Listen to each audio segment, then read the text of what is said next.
Bab 014. Ya, mau gimana lagi? Itu resiko kamu. Lagian, jadi perempuan kok mau-maunya diajakin begituan di semak-semak. Timpal Bu Rahimah yang jengkel melihat kelakuan Nola yang hanya terus-terusan menangis tanpa berniat membantunya memasak. Itu kan karena anak ibu juga yang maksa, kata Nola seraya membuang ingus. Melihat itu, Bu Rahimah bergidik jijik. Apalagi, dilihatnya, tisu bekas ingus yang dibuang Nola ternyata tak masuk ke dalam tempat sampah. Pungut bekas ingusmu itu, Nola. Titahnya. Aku lagi malas ngapa-ngapain, Bu. Aku stres. Ucap Nola. Kamu pikir, ibu nggak stres? Bu Rahimah mendelik galak. Yang dihujat itu, bukan cuma kamu. Ibu juga kena getahnya, tahu. Belum lagi, di rumah ini, nggak ada yang mau bantuin ibu beres-beres. Minimal, kamu nyapu lantai lah, Nola. Kalau semua ibu yang kerjakan, bisa mati berdiri ibu ini. Kalau ibu nggak suka di sini, sana pindah ke rumah menantu mandul ibu lagi. Bu Rahimah menggeram kesal. Ditimpuknya kepala Nola menggunakan mentimun yang tadi masih berada dalam kantongan belanja. Ibu. Sakit, tahu. Protes Nola tak terima. Terus kamu mau apa? Hah? Bu Rahimah berkacak pinggang. Kamu yang harusnya pergi dari sini kalau nggak mau ngapa-ngapain. Ingat. Rumah ini dibeli pakai uang anak saya. Anak yang ibu bilang itu, suamiku, Bu. Jadi, aku jauh lebih berhak tinggal di sini dibanding ibu. Bentak Nola tak terima. Berani kamu membentak saya, hah? Gigi Bu Rahimah bergemelatuk. Orang tua macam ibu memang nggak patut dihormati. Plak. Bu Rahimah menamparkan pipi Nola dengan keras. Di saat yang bersamaan, Danu baru saja pulang dan menyaksikan semua itu. Ibu. Teriak Danu sambil berlari mendekati sang istri. Ibu apa-apaan, sih? Tanya Danu geram. Istri kamu yang mulai kurang ajar. Wajar jika ibu memberinya sedikit pelajaran. Tapi, tidak dengan kekerasan juga, kan, Bu? Merasa mendapat pembelaan dari sang suami, Nola langsung berpura-pura terisak sambil memegang pipinya yang memang memerah lumayan jelas. Ibu nggak salah kok, Mas. Benar kata ibu, di sini, aku yang salah. Danu meraih kedua bahu Nola kemudian menatap lekat-lekat sepasang mata yang mengeluarkan kristal bening tersebut. Sebenarnya, ada apa? Kenapa kamu sama ibu bisa sampai bertengkar? Tanya Danu dengan lembut. Ibu menyalahkan aku soal video kita yang baru-baru ini viral, Mas. Terang Nola sambil tertunduk dalam. Ibu bilang, gara-gara aku, mukanya sampai tercoreng di mata para tetangga. Padahal, aku sudah meminta maaf sama ibu. Tapi, tetap aja, ibu nggak terima dan malah melampiaskan amarahnya sama aku. Bohong, Danu. Dia bohong. Sergah Bu Rahimah tak terima. 38. Cukup, Bu. Ibu nggak perlu menjelaskan apapun lagi. Bekas tamparan ibu di pipi Nola sudah cukup menjelaskan semuanya. Kamu lebih percaya istrimu ketimbang ibu, Nu. Lirih Bu Rahimah dengan mata berkaca-kaca. Pasalnya, sepanjang hidup Danu selama 32 tahun, baru kali ini, Danu lebih mempercayai omongan orang lain ketimbang ibunya sendiri. Udahlah, Bu. Nggak usah diperpanjang lagi. Aku lelah. Lebih baik, ibu minta maaf aja sama Nola biar nggak ada masalah lagi. Kamu meminta ibu berucap maaf sama dia, Nu. Bu Rahimah menunjuk Nola yang berada di dalam dekapan Danu. Sementara, perempuan itu hanya menyunggingkan senyum tipis penuh kemenangan. Apa salahnya, Bu? Jelas salah. Teriak Bu Rahimah tak terima. Di sini, ibu yang benar. Jadi, jangan harap, ibu akan meminta maaf sama perempuan iblis ini. Bu Rahimah membanting Sutil yang berada dalam genggamannya ke lantai. Danu dan Nola terperanjat kaget lalu melompat menghindar karena benda tersebut nyaris mengenai kaki mereka. Lalu, Bu Rahimah berlari menuju ke lantai atas ke kamarnya. Di sana, wanita parubaya itu menangis pilu karena tak dibela sang putra. Tega kamu sama Ibu Nu. Lirih Bu Rahimah. Selepas sholat Isya, Zahira menggoreng ayam sembari membuat sambal bawang sebagai pendampingnya. Di meja makan, sudah terlebih dahulu tersaji sayur bayam, ikan asin dan juga kerupuk udang. Setelah ayam goreng dan sambal bawang siap, Zahira makan dengan lahap sambil diselingi mengecek laporan pemasukan cabang kafenya yang di Bekasi. Alhamdulillah. Ternyata nikmat sekali makan tanpa diiringi omelan ibu mertua, ucap Zahira sambil tersenyum sumringah. Tangan yang sudah terlatih mengerjakan pekerjaan rumah, sigap membersihkan piring kotor dan membawanya ke wastafel untuk dicuci. Setelah selesai, baru Zahira mengelap meja makan kemudian membawa sisa kerupuk udangnya menuju ke depan televisi. Rencananya, Zahira ingin menonton sinetron sambil menghabiskan sisa kerupuk udang tersebut. Baru saja mengambil posisi selonjoran di atas karpet bulu, bunyi bel membuat Zahira mendengkus malas lalu berdiri hendak berjalan membuka pintu. Dan, begitu pintu selesai dibuka, mata Zahira membulat kala melihat siapa yang malam-malam begini menyambangi kediamannya. Bapak sama ibu ngapain di sini? Tanya Zahira dingin. Pak Iwan mendengkus. Ia berniat mendorong Zahira dari pintu namun perempuan itu menolak untuk bergeser. Minggir, saya mau masuk. Ucap Pak Iwan. Loh, Bapak ngapain mau masuk ke rumah saya? Tanya Zahira heran. Mau apa lagi? Ya mau tidurlah. Jawab Pak Iwan dengan entengnya. Ayo, Bu. Kita masuk. Mana boleh. Cegah Zahira. Bapak sama Ibu, kan sudah nggak tinggal di sini lagi. Iya, kami tahu. Tapi, Bapak sama Ibu nggak betah tinggal di sebelah. Tidurnya cuma pakai kipas angin. Bapak sama Ibu nggak biasa. 39. Zahira tersenyum sinis. Tak sedikit pun niatnya untuk bergeser dan memberi jalanem kepada kedua mantan mertuanya tersebut untuk memasuki istananya lagi. Terus, kenapa Bapak mesti ke sini? Bapak lupa, kalau saya sama anak Bapak sudah bercerai. Pak Iwan menghela satu tangannya ke udara. Alah. Baru talak satu kok. Toh, bisa rujuk lagi. Nggak usah diambil pusing lah, Zahira. Tubuh kurusnya kembali memaksa masuk. Namun, sigap Zahira mendorongnya. Keterlaluan kamu, Zahira. Kata Bu Rahimah dengan mata mendelik sambil menahan bobot sang suami agar tak jatuh. Kalian yang keterlaluan. Balas Zahira tak mau kalah.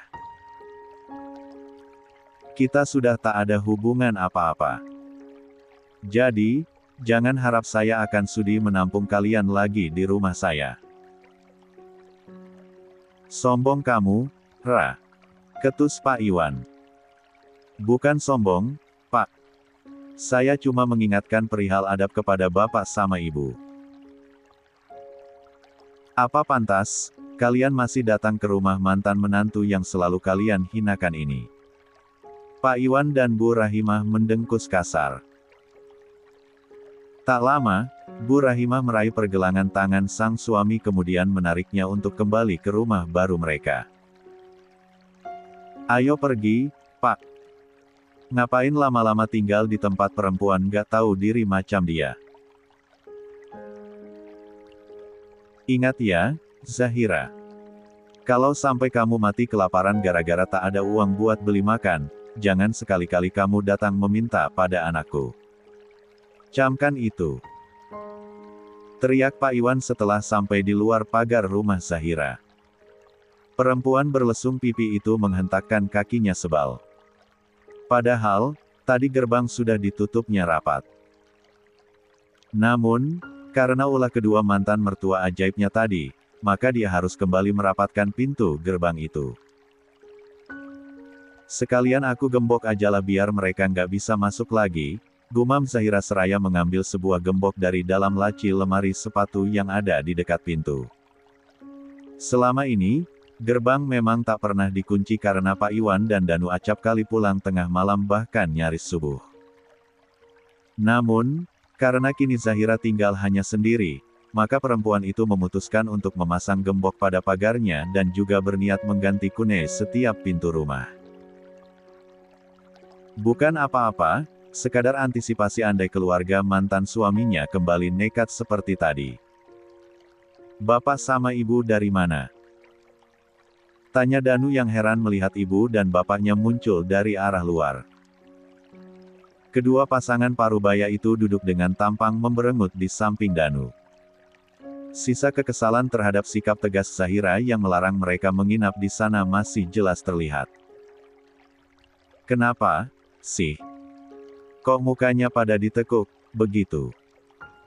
Pak Iwan menghela napas kasar sementara Bu Rahimah malah membuang muka.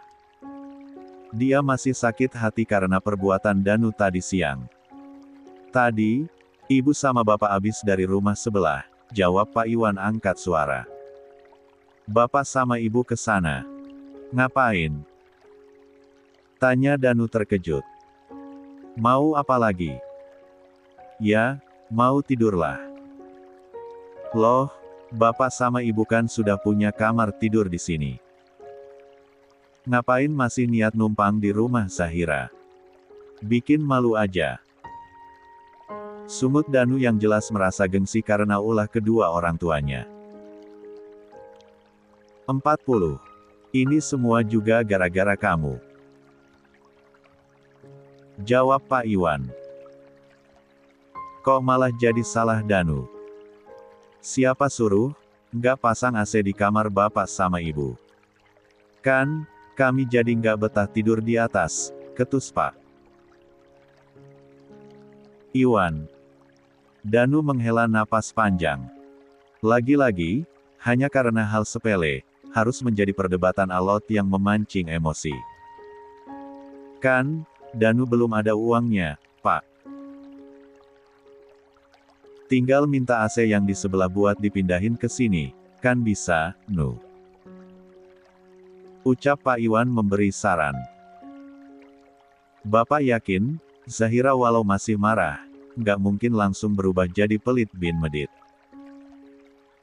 Lagi pula, mau diapakan AC sebanyak itu di rumahnya? Kan, dia hanya tinggal sendiri. Danu merasa bahwa yang dikatakan sang ayah ada benarnya juga. Jika hanya meminta 1 atau 2 buah AC yang menganggur di rumah Zahira, mungkin tak masalah. Zahira terkenal dengan sifat welas asihnya. Mustahil, wanita itu mampu menolak jika yang diminta Danu adalah hal yang tidak terlalu berguna di rumah Zahira. Besok, biar Danu coba ketemu Zahira, Pak. Putus Danu kemudian. Selang beberapa menit, Nola keluar dari dalam kamar dengan wajah bersih dan segar bekas maskeran. Memang, Danu tadi sempat berpesan bahwa Nola harus keluar setelah rutinitas perawatan wajahnya selesai. Ada hal yang ingin Danu sampaikan kepada istri barunya dan juga kedua orang tuanya. Ada apa, Mas? Tanya Nola sembari duduk di sebelah Danu tanpa menghiraukan tatapan tak suka dari ibu mertuanya.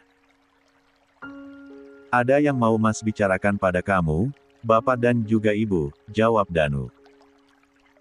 Kenapa, Nu? Ada masalah? Tanya Pak Iwan sembari menyalakan rokoknya. Lelaki itu memang pecandu rokok berat. Mulutnya selalu terasa aneh jika tak ada batang rokok yang ia hisap barang sehari. Ini masalah kerjaan Danu di kantor, Pak. Liri Danu seraya meraup udara banyak-banyak. Ada apa? Bicara yang betul. Begini, Danu menunduk. Karena video penggerebekan yang viral itu, aku jadi dipecat sama atasanku, Pak. Dan, sekarang aku nggak punya pekerjaan lagi. Apa, Mas? Kamu bilang apa? Tanya Nola yang syok mendengar pengakuan sang suami. Aku bilang, aku sudah dipecat, lah. Dan, uang pesangonku mungkin hanya tersisa cukup buat makan kita aja selama sebulan. Loh, kok bisa gitu? Protes Nola tanpa memberi kesempatan pada kedua mertuanya untuk berbicara. Kamu ingat, kan, kalau kemarin Mas pinjam uang sama teman Mas? Nola hanya mengangguk patah-patah. Tentu ia ingat uang 40 juta yang menjadi penyelesai tunggakan kreditan rumah, motor serta uang semester si kembar. Bahkan, dia juga kecipratan 5 juta untuk beli emas. Sisanya, Danu yang pegang dan disimpan dalam tabungan. Itu dia. Karena harus membayar hutang ke Andika, makanya sisa pesangon yang Mas terima nggak seberapa. Kamu ini bodoh atau gimana sih, Mas? Nola memukul lengan Danu. Sementara, Danu hanya terpaku karena tak menyangka Nola mampu berbicara sekasar itu terhadapnya. 41. Kan, hutangnya bisa ditunda dulu. Kamu pikir, biaya persalinanku nanti bakalan murah, hah? Enggak, Mas. Apalagi, kalau pakai metode sesar yang enggak sakit itu.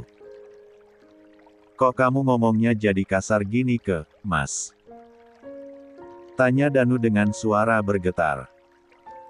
Terus, aku mesti gimana? Harus lembut, gitu. Jangan harap. Kata Nola. Nyari duit aja nggak becus, malah sok-sokan mau dilembuti. Jaga bicaramu, Nola. Sergah Bu Rahimah. Nggak usah sok ngajarin aku, Bu. Lihat nih hasil didikan ibu. Nola menunjuk wajah Danu. Gara-gara selalu dibela ibunya, makanya jadi lelaki sama sekali nggak becus cari nafkah. Terus, nasib anakku ke depannya bakal gimana? Teriak Nola frustrasi sambil menjambak rambutnya sendiri. Yang suruh kamu hamil, siapa? Balas Danu dengan tatapan nyalang. Berkali-kali aku bilang, pakai pil kontrasepsi tapi kamu selalu menolak. Dan, setelah kejadiannya jadi begini, kamu malah menuntut aku dan melimpahkan sepenuhnya semua kesalahan sama aku, hah? Ingat, Nola. Kamu pun punya andil dalam masalah yang kita hadapi sekarang.